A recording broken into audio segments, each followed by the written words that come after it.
بسم الله الرحمن الرحيم.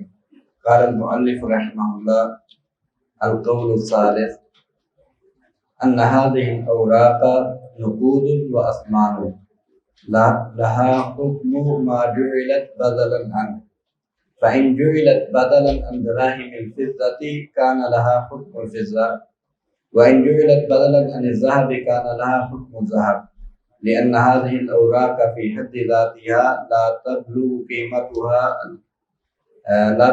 قيمتها القيمة التي قدرها بها مصدروها، وعلى هذا يكون لها حكم القيمة التي قدرت بها، لأن البدل له حكم المبدل، وعلى هذا تجب فيها الزكاة إذا بلغت النصاب، ويجري فيها الربا، فإن أبدلت بجنسها جرى فيها ربا الفضل وربا النسيئة، وإن أبدلت بغير جنسها جرى فيها ربا النسيئة فقط دون ربا الفضل، ويختلف جنسها باختلاف ما جعلت بدلا عنه، فالجنيه الاسترليني مثلا جنسه ذهب، والريال السعودي جنسه فضة، وهذا القول وإن كان له وجهة من النظر ففيه مشقة على الناس وإلزام لهم بما لا دليل عليه بين، فإن الشخص لو اشترى حليا من الذهب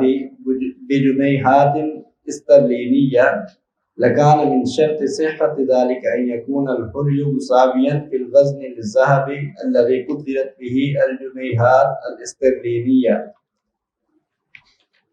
ولو اشترى حليا من الفضة بريالات سعودية ورقية لكان من شرط صحة ذلك أن يكون الحلي مساويا في الوزن للفضة التي قدرت بها الريالات السعودية على هذا القول، وهذا أمر شاق على الناس لا يستطيع المرء أن يجرؤ على إلزامه به بدون دليل شرعي واضح يسبب له ذلك ويتخلص به من المسؤولية أمام الله عز وجل، فإن الله تعالى سائل أهل العلم أما أخذ عليهم من الميثاق لا يبيننه للناس ولا يكتبونه. یہ تیسرا قول ہے، یہ صواب کے بہت زیادہ قریب ہے، وہ یہ کہ یہ نقود اور اسمان ہیں، یہ جو ہمارے پیپر کرنسی ہے، جدید کرنسی ہے، لیکن یہ کسی نہ کسی اصل کا بدیل ہے،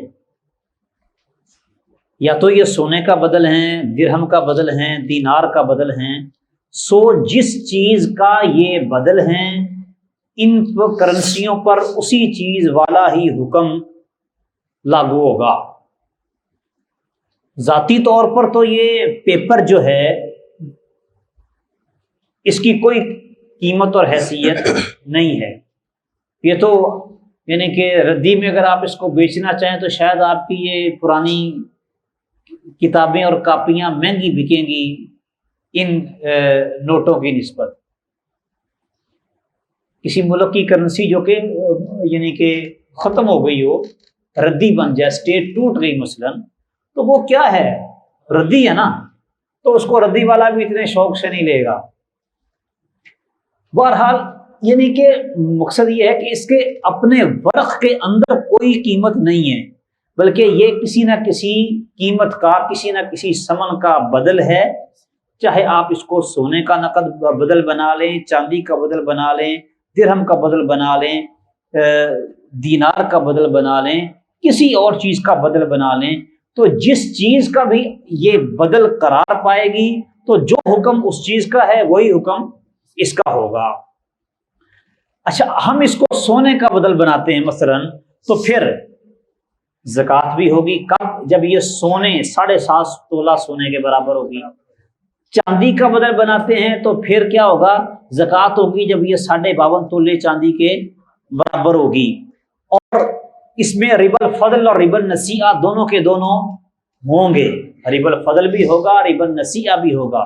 نسیئتاً تبادلہ کریں گے تو بھی ربا ہوگا، اور تفاضل کریں گے تو بھی اس میں ربا ہوگا، یعنی کہ اس میں یدن بھی یدن اور مثلاً بھی مثلاً یہ دونوں ضروری ہوں گے۔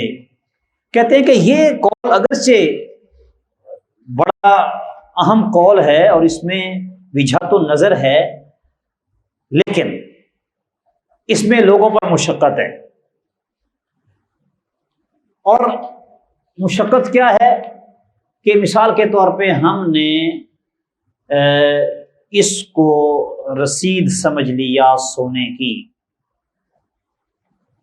اس کو ہم نے سونے کی رسید سمجھ لیا کہ مثال کے طور پہ 100 روپیہ ایک ماشا سونے کی رسید ہے، 100 روپیہ ایک ماشا سونے کی رسید ہے۔ ایک تولے میں کتنے ماشے ہوتے ہیں؟ 12۔ ایک تولے میں 12 ماشے ہوتے ہیں، 11.666 گرام ہوتے ہیں۔ اصل میں یہ جو اعشاری نظام ہے نا، ملی گرام، گرام، کلو گرام، یہ نظام الگ ہے، اور یہ جو ہمارا قدیم نظام ہے یہ تولہ، ماشا، پاؤ، سیر، من، یہ نظام الگ ہے، ٹھیک ہے۔ وہ اس کو وہ خلط ملط کر کے وہ کام خراب کرتے ہیں۔ خیر، ہم نے مانا کہ 100 روپیہ ایک ماشا سونے کی رسید ہے۔ اب کیا ہوگا کہ جب بھی آپ سونے کے ساتھ اس کا تبادلہ کریں گے تو آپ کو یہ کیا کرنا ہوگا؟ یدن بھی یدن، ادھار سونا آپ نہیں لے سکتے، تفاضل بھی جائز نہیں ہوگا۔ وہ 100 روپیہ ایک ماشا سونے کی رسید ہے تو دنیا میں سونا مہنگا ہو چاہے سستا ہو، آپ کو 100 روپے کا ہی لینا دینا کرنا پڑے گا۔ سمجھ آ رہی ہے بات کی؟ اور یہ کام بڑا پرمشقت ہے۔ پھر دوسری بات یہ ہے کہ اگر ہم اس کو مثال کے طور پہ یہ قرار دیتے ہیں کہ پاکستانی روپیہ جو ہے یہ چاندی کا بدل ہے، چاندی کی رسید یا چاندی کا بدل ہے، اور جو سعودی ریال ہے مثلا وہ سونے کی رسید یا سونے کا بدل ہے، اور انڈین روپیہ جو ہے، انڈین روپیہ وہ لگا لیں کہ لوہے کا بدل ہے مثلا، تو الگ الگ چیزوں کے ساتھ ہم نے اس کو بدل قرار دے لیا ہے، تو اس میں پھر مشقت پیدا ہو جاتی ہے۔ ایک تو وہی مشقت ہر ایک کو اپنے اپنے ملک میں آئے گی، اگر چاندی کا بدل ہے تو پھر وہ چاندی اس کے برابر پوری پوری ہوگی، اور یہ معلوم کرنا خاصا مشکل ہے۔ اب 100 روپے میں مثال کے طور پہ ہم نے ایک ماشا کہا تھا، تو اب ماشا کے 100 حصے کریں گے، ایک ماشے سونے کے 100 برابر حصے کریں گے، پھر پتہ چلے گا کہ 10 روپے کا کتنا سونا آئے گا۔ وَهَلُمَّ جَرًّا، اسی طرح یہ سارے معاملات۔ اور دوسرا یہ ہے کہ پھر آپ نے اس کو مثال کے طور پہ 3-4 ممالک ہیں، ان سب کی کرنسی ہے سونے کا بدل، پھر ان کرنسیوں کا آپس میں تفاضل و تبادل جو ہے وہ ناجائز ہو جائے گا، تفاضلاً تبادل، اور اس میں یعنی کہ جو ادھار ہے وہ بھی ناجائز ہو جائے گا۔ پھر یہ بھی حساب لگانا آپ کے لیے بڑا مشکل ہوگا۔ مثال کے طور پہ ہم کہتے ہیں کہ ہمارا 100 روپیہ ایک ماشا سونے کا بدل ہے، اور ایک امریکی ڈالر ایک تولہ سونے کا بدل ہے، مثلا 100 امریکی ڈالر ایک تولہ سونے کا بدل بنا لیں، اور 100 روپیہ ایک ماشا۔ اب ان کا آپس میں تبادلہ کریں گے تو آپ کو کتنی کیلکولیشنیں کرنی پڑیں گی۔ تو بہرحال یہ کام خاصا مشقت اور مشکل والا ہے، اور ایسا مشکل کام جس کی لوگوں میں استطاعت اور طاقت نہ ہو، اور بغیر کسی دلیل کے اس کو لوگوں پر نافذ کر دینا کہ یہ کرنسی جو ہے یہ اس کا ہی بدل ہے، تو یہ بہرحال محل نظر ہے۔ چلیں جی۔ القول الرابع أن هذه الأوراق نقود تلحق بالأثمان الذهب والفضة في جميع الأحكام لأنها تقوم مقام النقدين في التعامل وتقويم الأشياء بها، ويستثنى من ذلك ربا الفضل فلا يجري فيها لأنها ليس لها قيمة في ذاتها، ولذلك تخضع للزيادة والنقص بحسب الأرض والطلب وحسب قوة الدولة المصدرة لها وظروفها، فلو أبدل ورقة بورقتين وحصل القبض في المجلس فلا بأس، وهذا القول أقرب الأقوال إلى الصواب لقوة تعليله. ایک منٹ، اب یہ چوتھا قول انہوں نے پیش کیا ہے کہ یہ جو آپ کی پیپر کرنسی ہے یہ نقدی ہے اور اسمان کے ساتھ ملحق ہوتی ہے، سونے چاندی کے ساتھ تمام تر احکام میں، یعنی کہ جو سونے چاندی کے حکام ہیں وہی نقدی کے حکام ہیں، من نقدی ہونے کی حیثیت سے اس پر سونے چاندی والے احکام لاگو ہوں گے، کیونکہ سونا چاندی بھی بذات خود نقدی ہے۔ البتہ ربا الفضل اس میں نہیں ہے، کیوں؟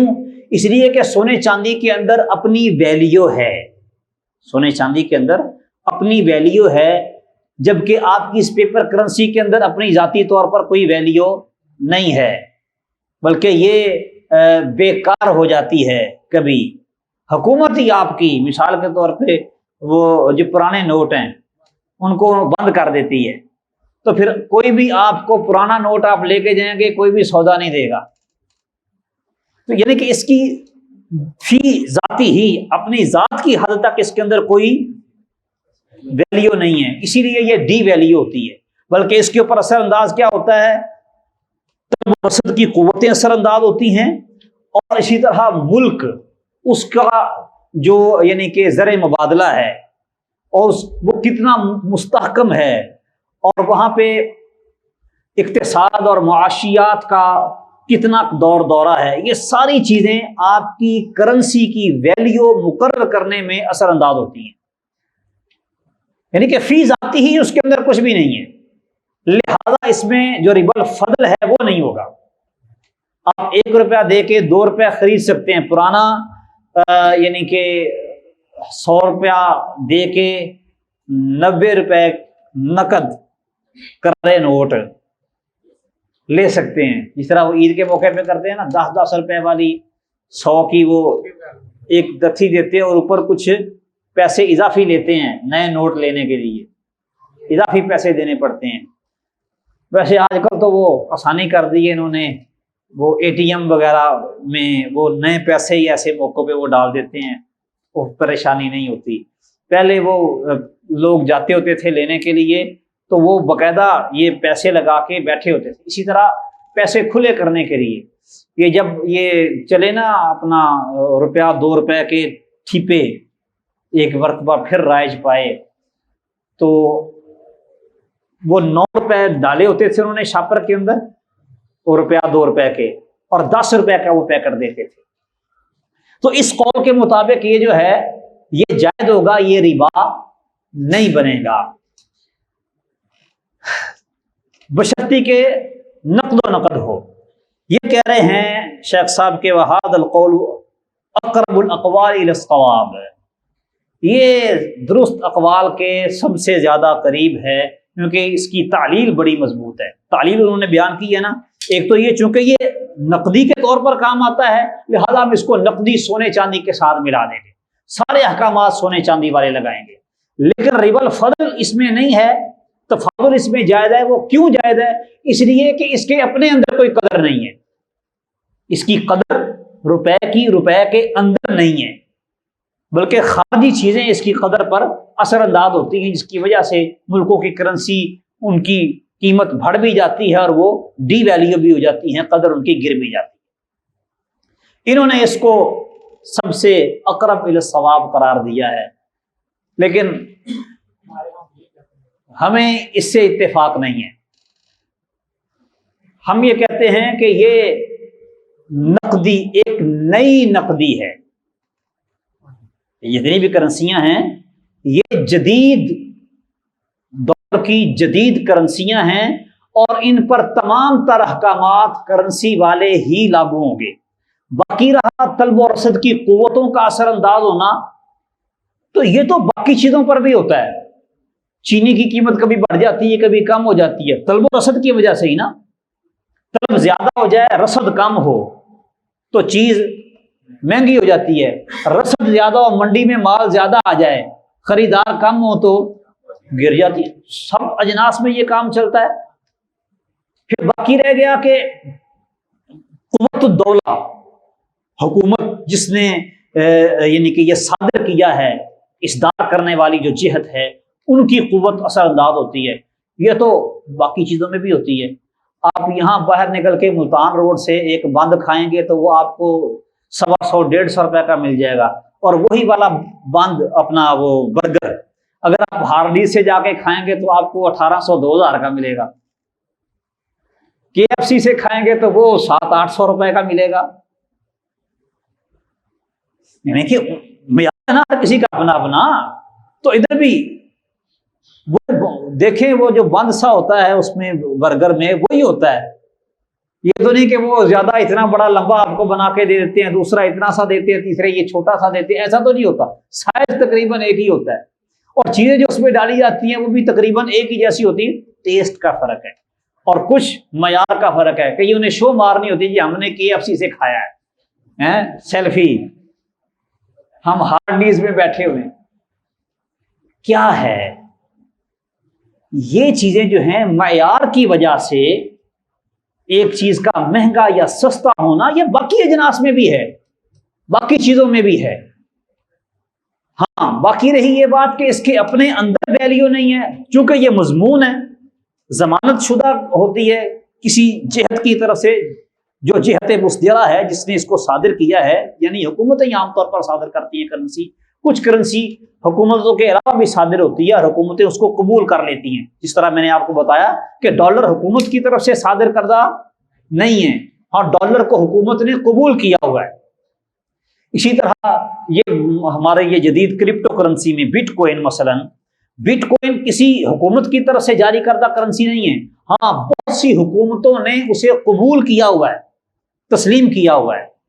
ورنہ جو بھی جہت ہو اس کی طرف سے اس کی ضمانت پوری ہوتی ہے، اس لیے اس کے اندر ایک اس کی ویلیو اور قدر مانی جاتی ہے۔ تو اس لیے یہ جو ہماری کرنسیاں ہیں یہ نقدی ہیں، جدید دور کی جدید نقدی ہے۔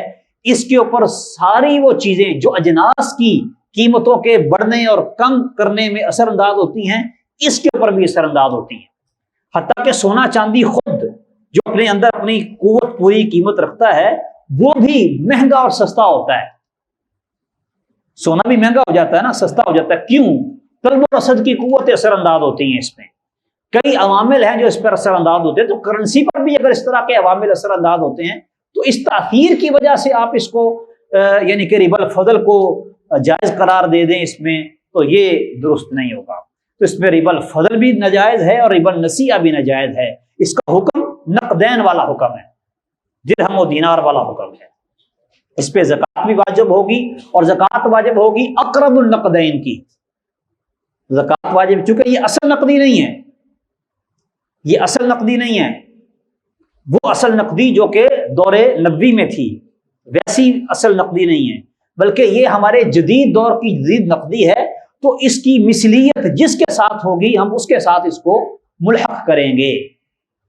تو چونکہ زکوٰۃ کا معاملہ ہے، چاندی سستی ہے، تو جس کے پاس 52.5 تولے چاندی کی قیمت موجود ہو، گویا کہ اس کے پاس نقدی جو دور نبوی میں تھی وہ 52.5 تولے چاندی والی 200 درہم والی وہ موجود مانی جائے گی، اور اس کے اوپر وہ زکوٰۃ ادا کرے گا۔ اگرچہ اس کی بیس انہوں نے رکھی تھی سونے پہ۔ یہ اصل میں جو ہماری کرنسی ہے یہ ان چاروں چیز اقوال میں جو باتیں ذکر ہوئی ہیں ان سب کا مرکب ہے۔ یہ رسید بھی ہے، اور اس کی بنا سونے پر تھی، ٹھیک ہے، اور یہ ایک جنس کی صورت بھی اختیار کر چکی ہے، ٹھیک ہے، اور بطور نقد بھی مستعمل ہے۔ یہ چاروں چیزیں اس میں ہیں، لیکن چاروں چیزیں مکمل نہیں ہیں، یعنی کہ کچھ کچھ صفات چاروں کی اس کے اندر موجود ہیں۔ نقدی ہونے کی صفت بھی موجود ہے، جنس ہونے کی صفت بھی موجود ہے، اور اس کے اندر اصل نقدیوں کی متبادل ہونے کی جو صفت ہے وہ بھی اس کے اندر پائی جاتی ہے۔ اس کے اندر یعنی یہ ساری چیزوں کا یہ معجون مرکب ہے۔ تو اس لیے ہم ان ساری چیزوں کو دیکھ کر اس کے اوپر حکم لگائیں گے، جو کہ ہمارے نزدیک ہماری رائے کے مطابق راجح یہ بنتا ہے کہ ہم اس کو بطور نقدی تسلیم کریں، جس طرح کے القول الرابع میں انہوں نے تسلیم کیا ہے۔ لیکن تفاضل کو اس میں ہم جائز قرار نہیں دیں گے، جو کہ انہوں نے علت بیان کر کے کہ اس میں چونکہ اپنے اندر ویلیو نہیں ہے تو دیگر عوامل اس پر اثر انداز ہوتے ہیں، تو لہذا انہوں نے ربا الفضل کو اس میں جائز قرار دیا ہے، تو ہم اس کو بھی جائز قرار نہیں دیتے۔ آپ روپے کی روپے کے ساتھ جو تبدیلی ہے وہ برابر برابر کریں گے، یدن بھی یدن، نقد و نقد کریں گے۔ روپے کی ریال کے ساتھ تبدیلی آپ نقد و نقد کریں گے، تفاضل وہاں پہ جائز ہو جائے گا، کیونکہ ہم نے کیا کہا ہے کہ اس کے اندر جنس والی صفت بھی ہے۔ سعودیہ کی کرنسی الگ صنف ہے، پاکستان کی کرنسی الگ صنف ہے، امریکہ کی کرنسی الگ صنف ہے، ہیں یہ ساری نقدیاں جن سے نقد میں یہ سارے کے ساری شامل اور داخل ہیں۔ یہ تمام تر ممالک کی کرنسیاں جن سے نقد کی مختلف اصناف ہیں، لہذا ان میں جب یہ ایک ہی ملک کی کرنسی ہوگی تو تفاضل اور نسیئہ دونوں ناجائز ہوگا، جب الگ الگ ملکوں کی کرنسی ہوگی تو تفاضل جائز ہوگا، نسیئہ جائز نہیں ہوگا، اور زکوٰۃ اس میں واجب ہوگی جو چیز اصل نقدیوں میں سے سستی ہے اس کے مطابق۔ اگر کبھی سونا چاندی سے سستا ہو جاتا ہے، کبھی 7.5 تولہ سونا 52.5 تولے چاندی سے سستا ہو جاتا ہے، تو پھر ہم اس کی زکوٰۃ نقدی کی کیسے دیں گے؟ 7.5 تولے سونے کے حساب سے، کیونکہ یہ اقرب النقدین ہے۔ کیونکہ اب چاندی سستی ہے تو ہم اس کے حساب سے زکوٰۃ دیتے ہیں کہ ایک آدمی کے پاس 200 درہم کی قیمت موجود ہے تو گویا اس کے پاس 200 درہم والی نقدی ہے، لہذا اس پر ہم زکوٰۃ کو واجب کر دیتے ہیں۔ چلیں جی،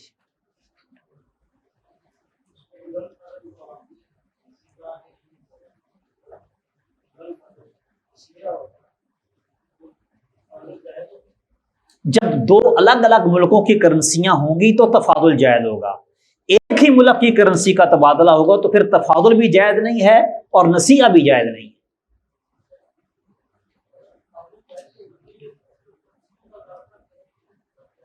بالکل جائز ہے، ایک ملک کی کرنسی آپ سے خریدتے ہیں اور دوسرے ملک کی کرنسی آپ کو بیچتے ہیں، ٹھیک ہے۔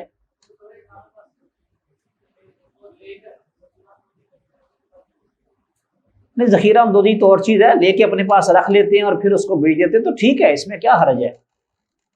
یہ الگ الگ اصناف ہے نا، ہم نے ان کو الگ الگ اصناف کا حکم دیا ہے۔ جس طرح ایک آدمی ہے، اس کی مثال کے طور پہ سپر مارکیٹ ہے، مثلا اس نے اپنی سپر مارکیٹ میں مطعومات کے حصے میں آلو بھی رکھے ہیں، ٹینڈے بھی رکھے ہیں، گوبھی بھی رکھی ہے، گاجریں بھی رکھی ہیں، وہ گاجریں بیچ کے ٹینڈے لے لیتا ہے، ٹینڈے بیچ کے گاجریں لے لیتا ہے، تو ٹھیک ہے۔ یہی بالکل ایسے ہی ہے، پاکستانی کرنسی جو ہے یہ آلو ہے اور انڈین کرنسی پیاز ہے اور سعودی کرنسی ٹماٹر ہے، یوں سمجھ لینا آپ۔ چلیں، اس سے جو لوگ ڈالر خرید کے رکھتے ہیں اس سے پاکستانی کرنسی پہ فرق نہیں پڑتا؟ ڈالر خرید کے رکھ لیں بہت سارے لوگ اور روپے کی قدر اس سے کم نہیں ہو جائے گی؟ وہ احتکار کی صورت اگر بن جائے تو وہ پھر اثر انداز ہوگی، مگر نہ نہیں۔ اگر بہت سارے لوگ ڈالر خرید کے رکھ لیتے ہیں اور ڈالر کو مارکیٹ میں نہیں اتارتے، اور لوگوں کو امریکہ کا سفر کرنے کے لیے یا ان ممالک کا سفر کرنے کے لیے یا آن لائن پیمنٹس کے لیے ان کو ڈالر کی ضرورت ہے، اور یہ مارکیٹ میں ڈالر اتار نہیں رہے، اس کی وجہ سے ڈالر مہنگا ہو جائے گا، طلب بڑھ گئی ہے، رسد کم ہے، احتکار کی صورت تو ویسے ہی حرام اور ناجائز ہے.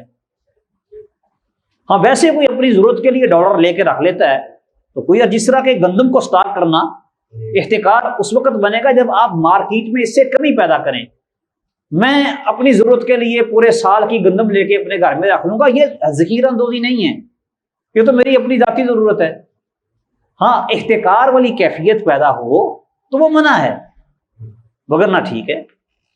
کوئی ڈالر لے کے اپنے پاس اس کے پاس ہوتے ہیں لیکن وہ قیمت سے بڑھ کر کوئی خریدنا چاہے اس کو زیادہ پیسے کو دیتا ہے، 160 روپے کی قیمت ہے، کسی کو ڈالر کی ضرورت ہے اس کو 170 کا کیوں نہ دو، وہ 10 روپے کے لیے کوئی بات نہیں، تجارت ہے نا، وہ کر سکتا ہے.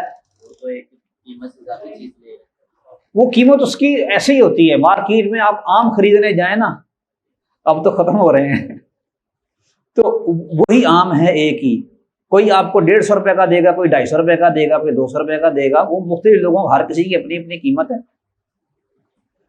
جس کو جو مناسب لگتا ہے. دعوا الناس یرزق اللہ بعضهم ببعض. جی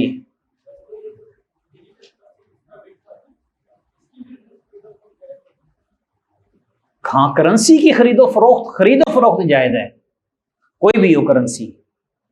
جب آپ نے اس کو کرنسی مان لیا ہے اور اس کو آپ نے ایک فقہی تکییف کے بعد ایک حکم آپ نے اس کے اوپر لگا دیا ہے، سب کے ساتھ معاملہ اسی کے مطابق ہوگا. باقی بٹ کوائن کے ساتھ جو لوگ ناجائز کام کرتے ہیں وہ تو پیپر کرنسی کے ساتھ کریں تو بھی ناجائز ہے، وہ ایک الگ چیز ہے. کرنسی من حیث الکرنسی وہ ٹھیک ہے.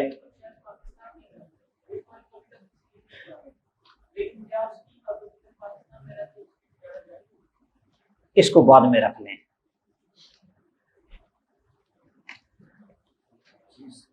قال الشيخ محمد رشيد رضا في فتاوي بعد كلام السابق ويترتب على الخلاف من المسائل المهمة أن جعل القراطيس المالية كالنقدين يقتضي وقوع الربا فيها وهو ما نجزم به.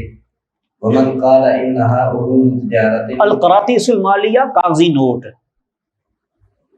ومن قال انها عروض تجارت منع الربا فيها وحينئذ يسهل على كل احد ان ياكل الربا اضعافا مضاعفه بهذه الاوراق التي لا فرق بينها وبين الذهب عند احد من الماليين.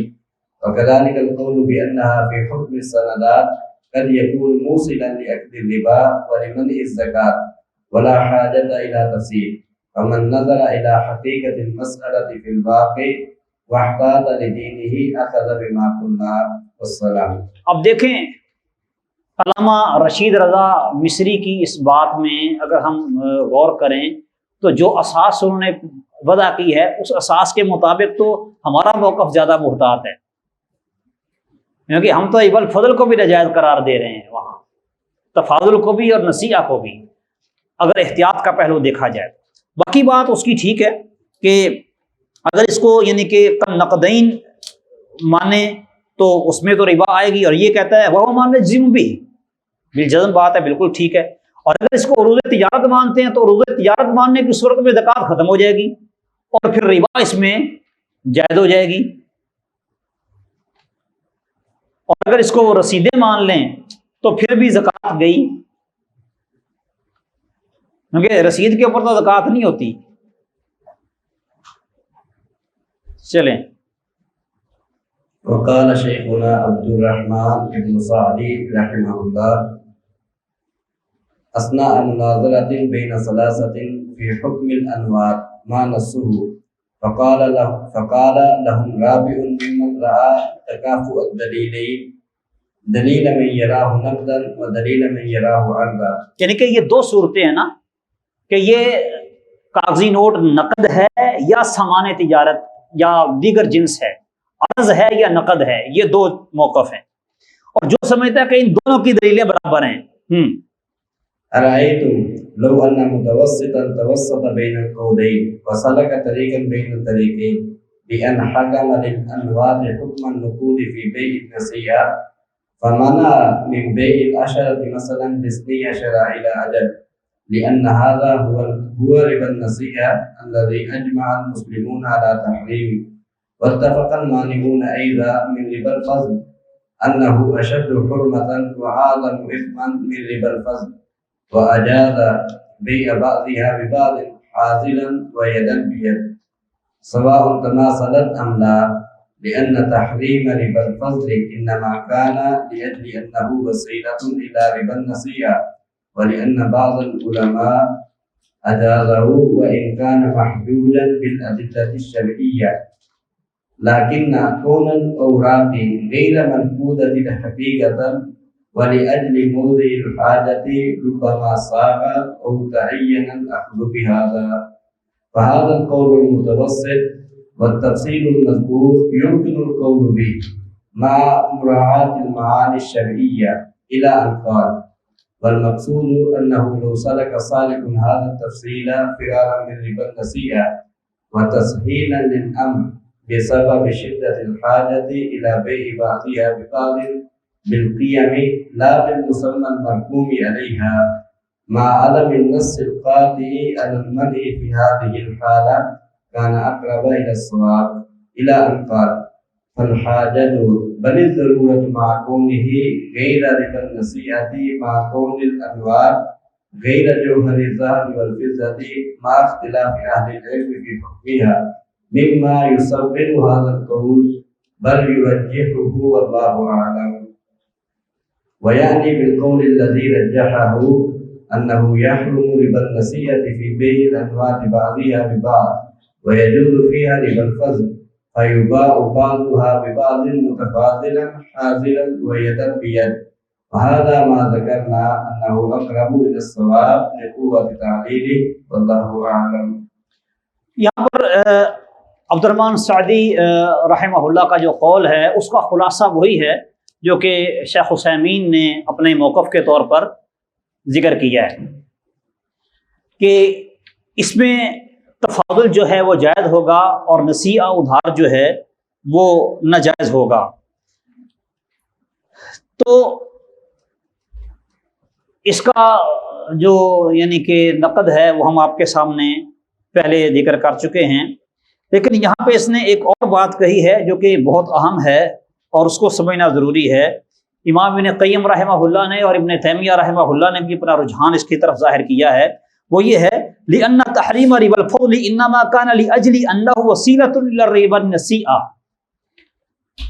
کہ جو ربا الفضل ہے یہ محرم بذاتی ہی نہیں ہے، بلکہ ربا الفضل اس لیے حرام ہے کہ یہ وسیلہ ہے ربا النسیئہ کا. سمجھ آ رہی ہے کہ ربا الفضل فی ذاتی ہی تفاضل جو ہے وہ حرام نہیں ہے، فی ذاتی ہی تفاضل حرام نہیں ہے، بلکہ تفاضل کو حرام قرار دینے کی وجہ ربا النسیئہ کا وسیلہ ہونا ہے. یہ تفاضل ربا النسیئہ کا وسیلہ بن جاتا ہے، اس لیے اس کو حرام قرار دیا ہے. یہ موقف ہے اور یہ بڑے بڑے علماء نے اپنایا ہے، جن میں سے میں نے ذکر کیا کہ ابن تیمیہ اور ابن قیم رحمہم اللہ جو ہیں وہ بھی اس موقف کے قائلین میں سے ہیں. لیکن ہم یہ سمجھتے ہیں کہ ربا الفضل بھی بذاتی ہی حرام ہے. ربا النسیئہ کا وسیلہ ہو چاہے نہ ہو، بذاتی ہی حرام ہے. کیوں؟ اس لیے کہ نبی صلی اللہ علیہ وسلم نے اس کھجور والے کو کیا کہا تھا؟ عین الربا. یہ نہیں کہا تھا وسیلۃ الربا، بلکہ کیا کہا ہے؟ عین الربا. کام کیا کیا تھا اس نے؟ ایک سا کھجور کے بدلے 2 سا کھجور کا تبادلہ کیا تھا نا. تو آپ نے کہا عین الربا، یہ عین ربا ہے، نہ کہ ربا کا وسیلہ. پھر میں نے آپ کو کہا تھا کہ یہ جملہ آپ نے یاد رکھنا ہے، فمن زادہ او استزادہ فقد اربا.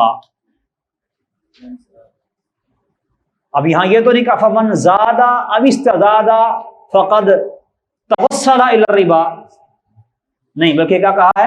فقد اربا. تو جو تفاضل ہے یہ بھی لذاتی ہی محرم ہے، لذاتی ہی ربا ہے، اور اس کی حرمت ربا النسیئہ کی وجہ سے نہیں ہے.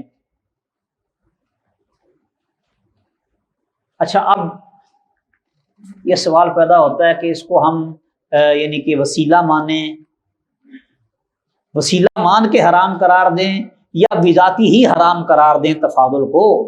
ہے تو حرام ہی نا، تو پھر فرق کیا ہوا؟ فرق ہوا یہ یعنی کہ عمومی طور پر تو ہمیں ظاہری کوئی خاص فرق محسوس نہیں ہوتا، نظر نہیں آتا، کیونکہ ہم حرام ہی قرار دے رہے ہیں نا دونوں صورتوں میں، لیکن جزئی مسائل میں جا کے اس کا اثر نکلتا ہے۔ اب یہ دیکھیں ان کا جو موقف ہے کہ یعنی کہ نقدیوں میں تفاضل کو وہ جائز قرار دے رہے ہیں، نسیئہ کو ناجائز قرار دے رہے ہیں۔ اب یہاں پر بھی تفاضل کو ناجائز قرار دینے کا سبب ایک یہ بھی ہے، جس طرح اس نے لکھا وَأَجَازَ بَيْعَ بَعْضِهَا بِبَعْضٍ حَاضِرًا وَيَدًا بِيَدٍ سَوَاءً تَمَاثَلَتْ أَمْ لَا، کیوں؟ لِأَنَّ تَحْرِيمَ رِبَا الْفَضْلِ إِنَّمَا كَانَ لِأَجْلِ أَنَّهُ وَسِيلَةٌ لِلرِّبَا النَّسِيئَةِ۔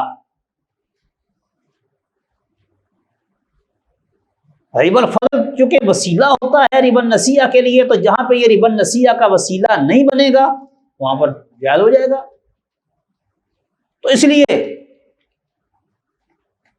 9 روپے دے کے 10 روپے لینے کو یہ جائز قرار دیتے ہیں۔ بہرحال یہ بس اسی چیز کی تفصیل تھی جو کہ پیچھے گزری ہے، کوئی خاص نئی بات اس میں نہیں ہے۔